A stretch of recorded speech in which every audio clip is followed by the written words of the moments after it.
नमस्कार साथियों, मेरा नाम है कुंदन कुमार और आज के इस वीडियो में हम लोग सीखेंगे गणित विषय जो क्लास 11th का है, उसका अध्याय संख्या 9 जिसका नाम है सरल रेखाएं स्ट्रेट लाइंस। तो चलिए देखते हैं इसके पिछले वाले भाग में हम लोग ने क्या क्या सीखा था। आज हम लोग इसका भाग 4 सीखने वाले हैं। इससे पहले हम लोग भाग 1, 2, 3 कर चुके हैं। तो इसके पिछले भाग में हम सब ने सीखा था दो रेखाओं के बीच का कोण कैसे निकालते हैं, जो tan थीटा निकालते थे वो आप याद कीजिए। उसके बाद हम लोगों ने उदाहरण 2, 3, 4 और 5 भी किए थे। जो हम आज के वीडियो में सीखेंगे, आज के इस क्लास में सीखेंगे, वह प्रश्नावली 9.1 को हल करने का प्रयास करेंगे। ठीक है, तो प्रश्नावली 9.1 को चलिए शुरू करते हैं। तो यहाँ पे प्रश्नावली 9.1 होगा, आप ध्यान दीजिए, जिसमें कह रहा है प्रश्न संख्या 1 में कार्तीय तल में एक चतुर्भुज खींचिए जिसके शीर्ष -4,5, 0,7, 5, -5 और -4, -2 है। इसका क्षेत्रफल भी ज्ञात कीजिए। ठीक है, तो सबसे पहले हम XY एक तल बनाएंगे, कार्तीय तल बनाएंगे, जिसमें हम एक X अक्ष बनाएंगे और एक Y अक्ष बनाएंगे। तो ये हमारा X अक्ष होता है, ये वाला Y अक्ष होता है। जब हम मूल बिंदु से दाहिने तरफ बढ़ेंगे X अक्ष की ओर तो हम धनात्मक जाएंगे। जब ऊपर बढ़ेंगे Y अक्ष की ओर तो भी धनात्मक जाएंगे। जब बाएं बढ़ेंगे तो ऋणात्मक जाएंगे, निगेटिव। जब नीचे आएंगे तो भी हम निगेटिव आएंगे, इधर पॉजिटिव दाहिने साइड और ऊपर भी पॉजिटिव। इस तरह हम ये जो कोऑर्डिनेट दिया हुआ है, निर्देशांक दिया हुआ है, इसको हम इस पर सजा देंगे। ठीक है, और कह रहा है इसका क्षेत्रफल भी ज्ञात कीजिए। तो हमारा एक चतुर्भुज मिलेगा और चतुर्भुज में क्या करेंगे, एक विकर्ण खींच देंगे। जब विकर्ण खींच देंगे तो क्या हो जाएगा, 2 त्रिभुज हो जाएगा। और जब 2 त्रिभुज बन जाएगा तो हमें तो पता है 2 त्रिभुज का क्षेत्रफल कैसे निकलता है, वैसे करके हम क्या करेंगे, त्रिभुज का क्षेत्रफल निकाल लेंगे। ठीक है, तो देखिए मान लेते हैं जो दिया गया बिंदु है वह ABCD द्वारा हम नाम दे देते हैं, जिसमें हम मान लेते हैं A का जो निर्देशांक है -4,5 है, B का निर्देशांक 0,7 है, C का जो निर्देशांक है 5,-5 है और D का जो निर्देशांक है -4,-2 है। सबको हम उसी चतुर्थांश में रखे हैं जहां जिसका लोकेशन होना चाहिए। जब आप ग्राफ पर इसको रिप्रेजेंट कीजिएगा तो एकदम वही पॉइंट आएगा, थोड़ा भी हिलेगा डोलेगा नहीं, एग्जैक्ट वही बिंदु मिलेगा आपको। अब हम क्या करते हैं, B से D को क्या करते हैं, मिला देते हैं। जब B से D मिलाएंगे तो हमारे पास 2 त्रिभुज बनेगा। एक त्रिभुज बनेगा त्रिभुज DAB और एक दूसरा त्रिभुज बनेगा त्रिभुज DC और DCB। अब हम क्या करेंगे, पहले त्रिभुज DAB का क्षेत्रफल निकालेंगे, फिर त्रिभुज DCB का निकालेंगे और दोनों को क्या कर देंगे, जोड़ देंगे। ठीक है, तो देखिए जो त्रिभुज ABD है इसका शीर्ष है A -4,5, B 0,7 और D का शीर्ष कितना है -4, -2। अब हम त्रिभुज का क्षेत्रफल लगाएंगे। त्रिभुज का क्षेत्रफल क्या होता है, 1/2 mod x1 × y2 - y3 plus x2 × y3 - y1 plus x3 × y1 - y2। ये हम लोग पहले कक्षा में, पहले के वीडियो में हम लोग डिस्कस कर चुके हैं। तो इस प्रकार जब हम निकालेंगे तो इसका जो आंसर आएगा वह आएगा 14 वर्ग इकाई। उसी तरह हम त्रिभुज BDC, इसका शीर्ष देख रहे हैं तो B का इतना दिया है, D दिया है, C दिया है। सेम फार्मूला पुट किए, लगा दिए, तो जब हम इसको हल करेंगे तो ये आएगा कितना, 46.5 वर्ग इकाई। क्षेत्रफल है तो वर्ग इकाई में आएगा। अब जो चतुर्भुज ABCD है इसका क्षेत्रफल निकालना है तो दोनों त्रिभुज के क्षेत्रफल को क्या करेंगे, जोड़ देंगे। तो जब दोनों को जोड़ेंगे 14 और 46.5 तो हमारा आ जाएगा 60.5 वर्ग इकाई। इस प्रकार हमारा यह प्रश्न बनकर फाइनल हो गया, अर्थात इसका हम लोग आंसर निकाल लिए। ठीक है, अब देखिए कह रहा है 2A भुजा के समबाहु त्रिभुज का आधार Y अक्ष के अनुदिश इस प्रकार है कि आधार का जो मध्य बिंदु है मूल बिंदु पर है। ठीक है, तो त्रिभुज के शीर्ष ज्ञात कीजिए। सबसे पहले तो इसमें क्या क्या इंफॉर्मेशन हमें मिला है उसको हम लोग ध्यान दें कि क्या क्या दिया गया है। तो कह रहा है कि 2A भुजा, इसमें जो भुजा की माप है कितना है, 2A है। और किस प्रकार के त्रिभुज है, समबाहु त्रिभुज है। समबाहु त्रिभुज है, इसका मतलब क्या हुआ कि इनके जो तीनों भुजा की लंबाई होगी वह समान होगी और वह कितनी होगी, 2A होगी। और कह रहा है वाई अक्ष के अनुदिश इस प्रकार है कि जो आधार का मध्य भाग है, ठीक है, वह मूल बिंदु पर है। वह किस पर है? मूल बिंदु पर है। अर्थात वह जो रेखा होगी समबाहु त्रिभुज की, जो एक भुजा होगी, उसका ऊपर वाला जो पार्ट होगा मूल बिंदु से वो ए दूरी पर होगा और नीचे वाला भी ए दूरी पर होगा, तभी तो दोनों मिलाकर 2a दूरी पर होगा। तो कह रहा है इसका त्रिभुज के शीर्ष ज्ञात कीजिए। तो इसको कैसे ज्ञात करेंगे? तो मान लेते हैं कोई एक त्रिभुज है जिसका नाम ABC है और इसका जो BC जो भुजा है वह वाई अक्ष के अनुदिश है, जिसका मध्य बिंदु मूल बिंदु O है। अब हम मूल बिंदु भी मान लेते हैं O है। अब देखिए B और C के शीर्ष बिंदु क्या क्या होंगे? 0,a और 0,-a। देखिए अभी आपको ये क्लियर नहीं हो पा रहा होगा, लेकिन जब हम इसको फिगर से देखेंगे तो आपको एकदम क्लियर हो जाएगा। ये हमारा XY हम एक्सिस बना दिए, XY तल बना दिए जिसमें हमारा X अक्ष है, ये वाला Y अक्ष है, ठीक है। अब हम क्या किए, ये हम BC एक भुजा लिए, यह Y अक्ष के अनुदिश है, जिसमें जो BC का मध्य बिंदु है वह क्या है? मूल बिंदु पर है। अर्थात इससे A दूरी ऊपर होगा और A ही दूरी नीचे होगा, ठीक। और यह किस प्रकार का यह त्रिभुज है? तो यह समबाहु त्रिभुज है। तो इसके प्रत्येक कोण की जो प्रत्येक भुजा होगा वह कितना होगा? 2a होगा। जब प्रत्येक भुजा 2a है तो हम आसानी से इस OA निकाल सकते हैं, ठीक है। क्या निकाल सकते हैं? OA निकाल सकते हैं। OA कितना है? तो देखिए जो OA निकलेगा वो कैसे निकलेगा? तो हम ध्यान देते हैं समकोण त्रिभुज OAB या OAC, दोनों में से हम किसी पर अगर ऊपर ले चाहे नीचे ले तब भी निकल जाएगा।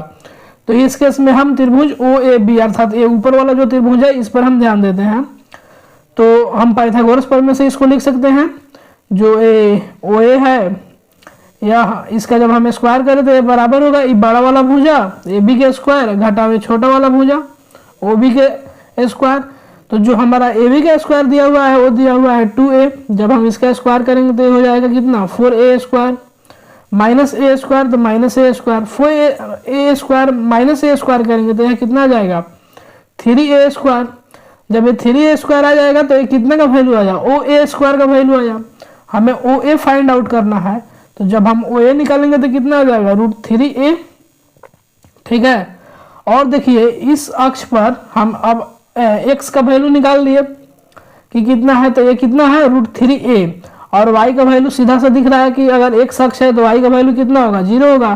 तो जो a का इस पॉइंट का जो निर्देशांक होगा वह कितना हो जाएगा? √3a, 0। और आप ये देखिए, और जो इस C पॉइंट है तो C पॉइंट में यहाँ जो x का निर्देशांक होगा वह कितना होगा? 0 होगा। जो B पॉइंट में भी x का जो निर्देशांक होगा 0 होगा क्योंकि ये y अक्ष पर है। अब देखिए जो y का निर्देशांक होगा a दूरी पर है तो ऊपर वाला में कितना हो जाएगा? 0,a और नीचे वाला में जब नीचे आता है तो निगेटिव में बढ़ते हैं हम, तो ये कितना हो जाएगा? 0,-a। तो इस प्रकार जो त्रिभुज के जो निर्देशांक होंगे वह हो जाएगा √3a, 0,a, 0,a। यहाँ तक समझ गए? चलिए अब हम आगे के प्रश्न में बढ़ते हैं। कह रहा है प्रश्न संख्या 3, P एक बिंदु है जिसका निर्देशांक दिया है x1, y1, ठीक है। और एक दूसरा बिंदु है Q जिसका निर्देशांक है x2, y2 के कह रहा है बीच की दूरी ज्ञात कीजिए जब जो PQ लाइन है y अक्ष के समांतर है। तो सिंपल हम एक XY तल बना लिए, ऊपर वाला हमारा क्या हो गया? y अक्ष हो गया, नीचे वाला ये जो ई वाला हो गया हमारा x अक्ष। कह रहा है जो PQ है y अक्ष के समांतर है, अर्थात कुछ ऐसे होगा। तो मान लेते हैं कि यहाँ पॉइंट P है, यहाँ पॉइंट क्या है? Q है। तो कह रहा है इसकी दूरी क्या होगी? तो देखिए इसकी दूरी को हम लोग कैसे फाइंड आउट करेंगे। अब देखिए यहाँ लॉजिक लगाने वाली बात यह है कि जब कोई रेखा एक y अक्ष के समांतर होती है तो उस पर जितने भी बिंदु होंगे उनके x निर्देशांक क्या होगा? बराबर होगा। तभी तो y अक्ष के समांतर होगी। जैसे देखिए ये वाला हमारा y अक्ष है, ये वाला हमारा x अक्ष है। तो जब इसके समांतर होगा तो इस पॉइंट पर सभी पर तो x का वैल्यू तो सेम ही होगा, बराबर होगा। इसी बात को कहा गया है। अर्थात जो x1 बराबर होगा वो x2 के बराबर होगा। अगर हम 2 पॉइंट कंसीडर करें तो x1 बराबर क्या हो जाएगा? x2। अर्थात हमारा कुछ इस प्रकार से फिगर बनेगा अगर हम बनाना चाहें तो। अब देखिए जब हम इसका दूरी सूत्र से क्या करेंगे, इसको निकालेंगे तो x1 बराबर तो x2 है। तो जब हम ये वाला फार्मूला लगाते थे ना, x1 माइनस x2 का whole square plus y1 minus y2 का होल स्क्वायर, इसको आप x2 माइनस x1 भी लिख सकते हैं, इसको y2 माइनस y1 भी लिख सकते हैं, कोई गड़बड़ी नहीं होगा, क्योंकि जब हम स्क्वायर करेंगे तो बराबर ही आएगा। ठीक है, तो हम पलट कर भी लिख सकते हैं। तो ये वाला हमारा क्या हो गया, बराबर हो गया। तो ये पार्ट तो हमारा 0 हो जाएगा। जब ये पार्ट 0 है तो बच गया केवल यह वाला पार्ट। तो ये अंडर रूट से ही क्या हो जाएगा, स्क्वायर खत्म हो जाएगा। तो ये कितना बचेगा, मॉड y1 माइनस y2, ये बराबर होता है मॉड y2 माइनस y1 के। यहाँ तक समझ गए। तो ये y2 माइनस y1 के बराबर होता है। तो इस प्रकार जो PQ की जो दूरी होगी इतना ही होगी। अब कह रहा है दूसरा केस में, अगर जो PQ है x अक्ष के समांतर है, तो जब कोई रेखा x अक्ष के समांतर होती है, ठीक है, तो जो जितने y निर्देशांक होंगे वो क्या होंगे, बराबर होंगे। जैसे ये देखिए यहाँ पे इस पे y नहीं बदल रहा है, तो y जब नहीं बदल रहा था तो y1 बराबर y2 होगा। फिर यहीं हम दूरी सूत्र में फार्मूला रखेंगे, x2 माइनस x1 का whole square plus y2 minus y1 का होल स्क्वायर। इसमें ई वाला पार्ट क्या है, 0 है, बराबर है तो घटाएंगे तो क्या आ जाएगा, 0 हो जाएगा। इस पार्ट से देखो बाबू, ये स्क्वायर से अंडर रूट कैंसिल हो जाएगा, तो जो आएगा वो कितना आएगा, x2 माइनस x1। और दूरी है तो दूरी कभी ऋणात्मक नहीं होती है, इसीलिए इसमें क्या लगा देंगे, मॉड लगा देंगे। तो यही हमारा जो PQ आएगा आंसर हो जाएगा। यहाँ तक आप समझ गए। हमारे पास प्रश्न संख्या 4 है, कह रहा है जिसमें x अक्ष पर एक बिंदु ज्ञात कीजिए जो 7,6 और 3,4 बिंदुओं से समान दूरी पर है। किस अक्ष पर कह रहा है, x अक्ष पर। तो ये सीधा सा हिंट दे रहा है प्रश्न, जब x अक्ष पर कोई बिंदु है तो जो उसका निर्देशांक होगा वह कितना होगा। अगर मान लेते हैं x अक्ष पर कुछ दूरी पर होगा, मान लेते हैं a दूरी पर, तो उसका जो निर्देशांक होगा वह होगा a,0, क्योंकि जो x अक्ष पर y का वैल्यू होता है वह कितना होता है, 0 होता है, तो कुछ a,0 होगा। अब मान लेते हैं a दूरी पर है x अक्ष से, तो देखिए और कह रहा है जो हम मान रहे हैं जो बिंदु, उससे इन दोनों बिंदुओं की जो दूरी है समान है। अर्थात जब हम दूरी सूत्र निकालेंगे और जब बराबर करेंगे तो ये दोनों बराबर होना चाहिए। तो मान लेते हैं x अक्ष पर एक बिंदु A है जिसका निर्देशांक क्या मान लेते हैं a,0, बिंदु 7,6 और बिंदु एक C है जिसका निर्देशांक है 3,4 से समान दूरी पर है। यहाँ पर वो मान लेते हैं A पॉइंट है जिसका निर्देशांक a क्या हो जाएगा, a,0। तो जो C से A की दूरी है वह बराबर है कितनी, A से B की दूरी, अर्थात CA बराबर है AB। अब हम क्या करेंगे, इसका दूरी सूत्र से निकाल लेंगे CA की दूरी और फिर दूरी सूत्र से निकाल लेंगे BA की दूरी, और दोनों क्या करेंगे, बराबर दिखा देंगे। जब बराबर दिखाएंगे तो हमारे पास एक संबंध आएगा जिससे हम A का वैल्यू निकाल सकते हैं बहुत आसानी से। तो जब हम करेंगे तो AB बराबर क्या है, AC दिया हुआ है प्रश्न में ही। तो जब हम इसका दूरी सूत्र से निकालेंगे तो इधर दोनों तरफ अंडर रूट लगता है, दोनों तरफ लगा दिए। अब आप देखो दोनों तरफ अंडर रूट है तो दोनों तरफ स्क्वायर करेंगे तो ए भी खत्म। और सिंपल x2 माइनस x1 का whole square plus y2 minus y1 का होल स्क्वायर पर इस फार्मूला पर रख दिया गया है।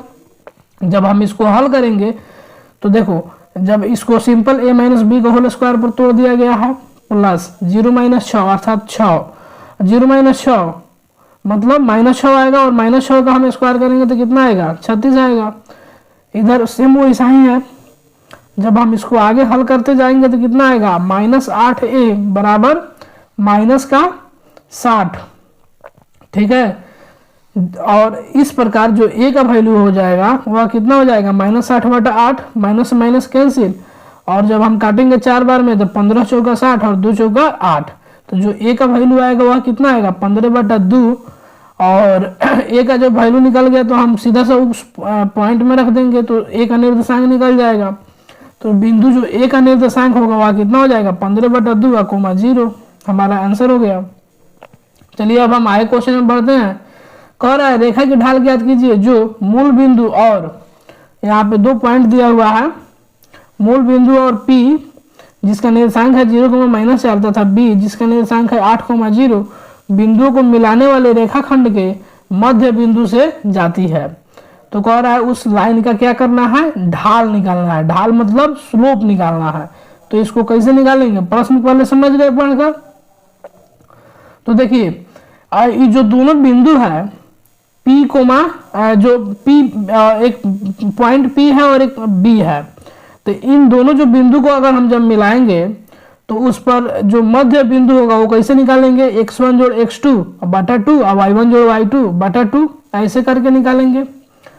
तो जो हमारा x कोऑर्डिनेट आएगा कितना आएगा जब हम x1 जोड़ x2 बटा 2 करेंगे तो 0 + 8 हो जाएगा, ये 0 + 8 बटा में 2, तो इसको हल करेंगे तो कितना आ गया, 4 आ गया।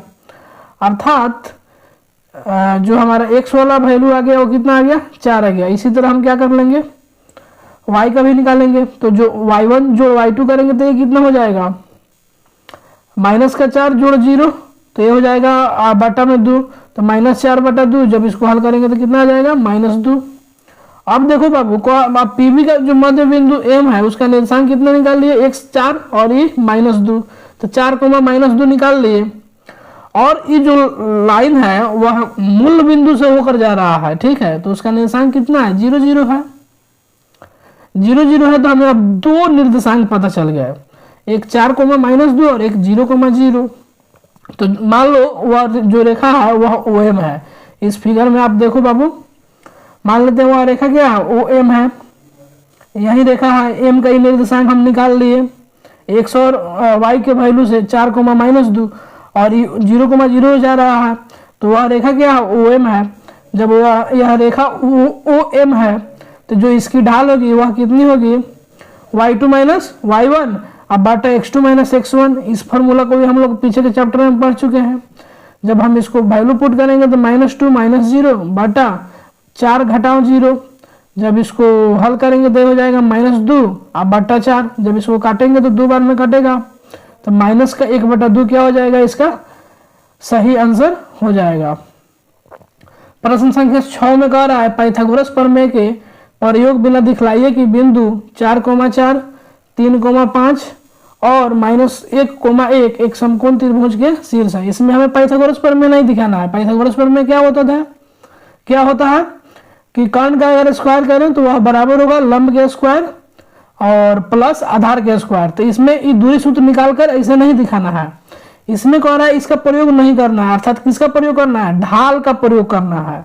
और ढाल में हम लोग क्या जानते हैं, जब दो रेखाएं आप परस्पर लंब हो तो उनका जो ढाल होगा उनका हम गुना करेंगे तो कितना आएगा, -1 आएगा। अर्थात m1 गुना m2, अगर पहला का ढाल m1 है और दूसरे रेखा का ढाल m2 है तो दोनों को गुना करेंगे तो कितना आना चाहिए, -1।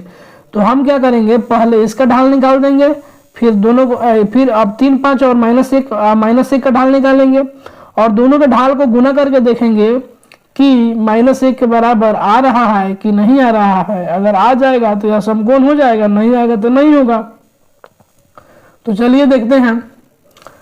अब हम यहाँ पे समकोण त्रिभुज बना लिए जिसमें ये वाला कोण क्या है, समकोण है। तो अब सबसे पहले हम रेखा AB की ढाल निकाल लेते हैं। तो ये सिंपल वही फॉर्मूला लगाएंगे, y2 - y1 x2 - x1। तो जो हमारा AB का जो ढाल आएगा वह कितना आ गया, -1 आ गया। हम इसको क्या कर लेते हैं, m1 मान लेते हैं। अब हम क्या करते हैं, ये जो BC का ढाल है इसको हम निकालते हैं, B और C का ढाल। तो BC का ढाल same y2 - y1 x2 - x1। तो ये हमारा कितना आ गया, 3/2 आ गया, ठीक है। अब हम क्या करते हैं, CA का ढाल निकालते हैं। इस CA का ढाल निकालते हैं। तो जब हम CA का ढाल निकालेंगे तो फिर सेम वही फार्मूला रखेंगे, तो ये हमारा 1 आ गया, ठीक है। ये कितना आ गया, 1। तो हम इसको क्या करते हैं, m2 मान लेते हैं।